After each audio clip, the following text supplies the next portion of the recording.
Hello guys, welcome back to our channel science tracker. Guys ये class 10th का chapter 6 है life process.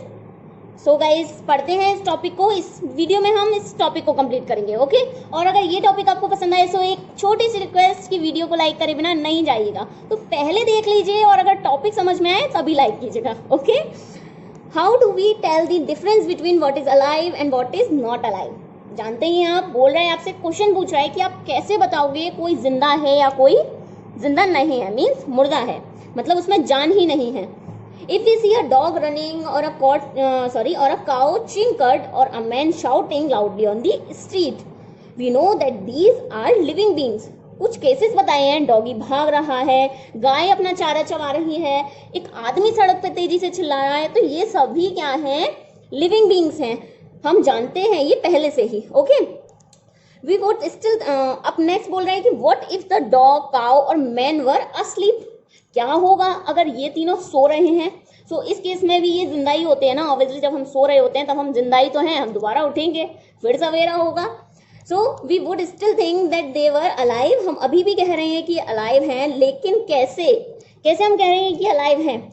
क्योंकि वो ब्रीथिंग कर रहे हैं, ओके। ब्रीथिंग कर रहे हैं इसलिए हम कह रहे हैं कि ये अलाइव हैं। सो आंसर भी यहाँ पर यही दे रखा है कि we see them breathing and we know that they are alive.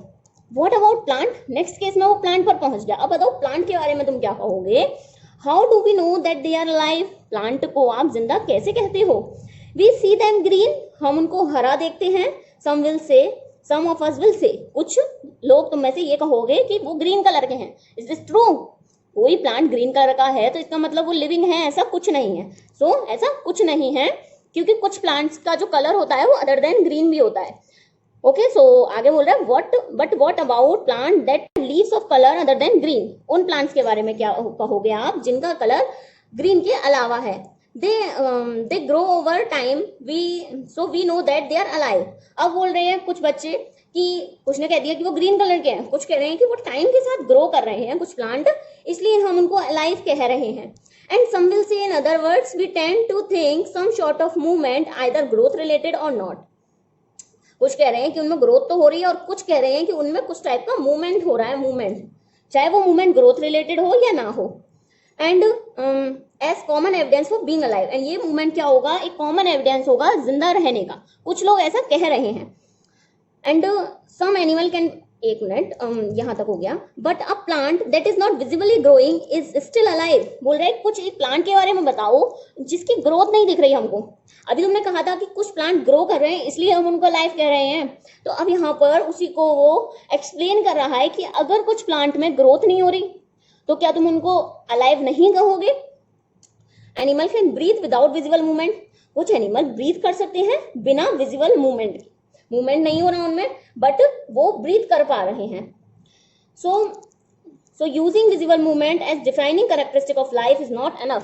सो इस विजिबल मूवमेंट की हेल्प से अगर आप कहो लाइफ को कैरेक्टराइज करो तो ये पॉसिबल नहीं है, ठीक है। आगे बोल रहे हैं movement over very small scale will be invisible to the naked eye. कुछ मूवमेंट जो बहुत ज्यादा छोटे होते हैं जो हमको नेक्ड आई से नहीं दिखाई देते, जैसे कि example movement of molecule. This type of molecules जो हमारी बॉडी के अंदर प्रेजेंट होते हैं, like protein molecule and other nutrients वगैरह, ये सब। For example, is this invisible molecular movement necessary for life? तो ये जो मॉलिक्यूल्स का मूवमेंट हो रहा है, ये मूवमेंट लाइफ के लिए नेसेसरी है? ऑब्वियसली नेसेसरी है। प्रोटीन मॉलिक्यूल्स का मूवमेंट नहीं होगा हमारी बॉडी में तो हमें एनर्जी कहाँ से मिलेगी? तो इस टाइप के मॉलिक्यूल्स का मूवमेंट तो इंपॉर्टेंट है। आगे बोल रहा है, if we ask this question to professional biologist then they will say yes. अगर ये जो क्वेश्चन मैंने अभी आपसे पूछा कि अगर मॉलिक्यूल्स का मूवमेंट, मतलब लाइक एग्जांपल के तौर पर प्रोटीन को लेकर चले कि प्रोटीन का मूवमेंट ना हो हमारी बॉडी में तो क्या आप जी पाएंगे? प्रोटीन इंपॉर्टेंट है। या कोई भी न्यूट्रिएंट का एग्जांपल लेकर चलें, स्मॉल मॉलिक्यूल की बात की थी ना, इसीलिए वो बोल रहा है कि अगर इस क्वेश्चन का आंसर हम किसी प्रोफेशनल बायोलॉजिस्ट से पूछें तो वो यस कहेगा। एंड नाउ आई नो कि आप लोगों से पूछा जाएगा तो आप भी यस ही कहेंगे, ओके। आगे बोल रहा है, in fact virus do not show any molecular movement in them. अब यहाँ पर एक केस कर दिया कि वायरस में कोई भी मूवमेंट नहीं होता, मॉलिक्यूलर मूवमेंट। दे इन्फेक्ट सम सेल, जब तक वो किसी एक सेल को इन्फेक्ट ना कर दें वायरस, तब तक उनके अंदर कोई भी मूवमेंट नहीं होता। And that is the partly why there is a controversy about whether they are truly alive और नॉट। इसी वजह से वायरस को ट्रूली अलाइव और डेड इस कैटेगरी में रखा गया है। कोई भी फिक्स नहीं कहता, कंट्रोवर्सी है यहाँ पर कि वायरस डेड है या फिर अलाइव है।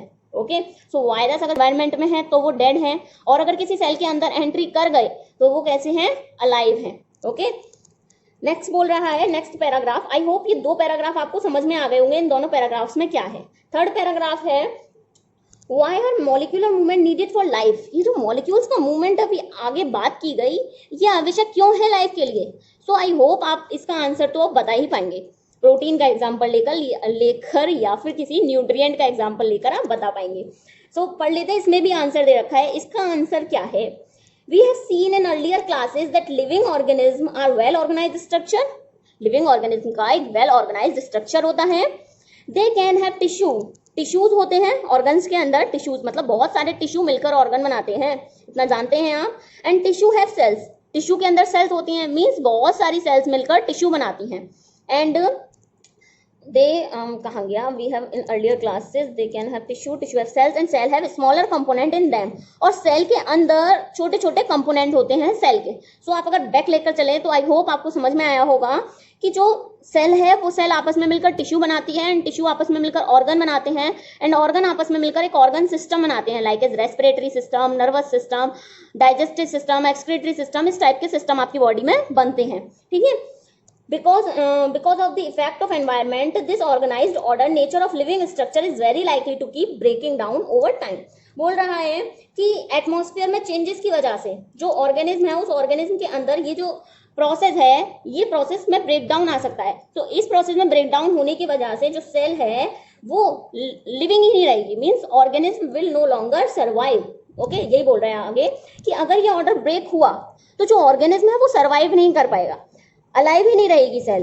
सो living creature must keep preparing and maintaining their structure. So जो लिविंग ऑर्गेनिज्म है वो अपने स्ट्रक्चर को मेंटेन करते रहते हैं, रिपेयर करते रहते हैं अपने अंदर से। So since all these structure are made up of molecules, so हम जानते हैं कि ये सभी मॉलिक्यूल जो हैं, सभी स्ट्रक्चर जो हैं वो मॉलिक्यूल्स के बने होते हैं। ऊपर जो क्वेश्चन पूछा था उस क्वेश्चन का आंसर नीचे दिया हुआ है, यहाँ क्वेश्चन एंड यहाँ आंसर, मीन्स ये पूरा क्वेश्चन का आंसर है। ओके, एंड यहाँ पर मैंने यही लिखा हुआ है पूरा, उसको पॉइंट्स में बनाकर।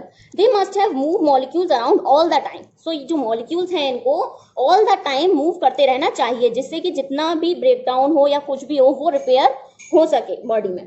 सो देखिए, if this system break down according to environment effect, so organism will no longer be alive. So living creature repairing and maintaining themselves, all these structure made up of molecule, they need to move the molecule all the time। यही मैंने answer को 3 points में short कर लिख दिया है। I hope आपको ये क्वेश्चन मतलब ये पैराग्राफ समझ में आया होगा, पूरा टॉपिक। अब हम अपने नेक्स्ट पैराग्राफ के साथ मिलेंगे जिसमें हम बात करेंगे what are the life processes. Okay, so मिलते हैं नेक्स्ट वीडियो के साथ गाइस, तब तक के लिए बाय बाय।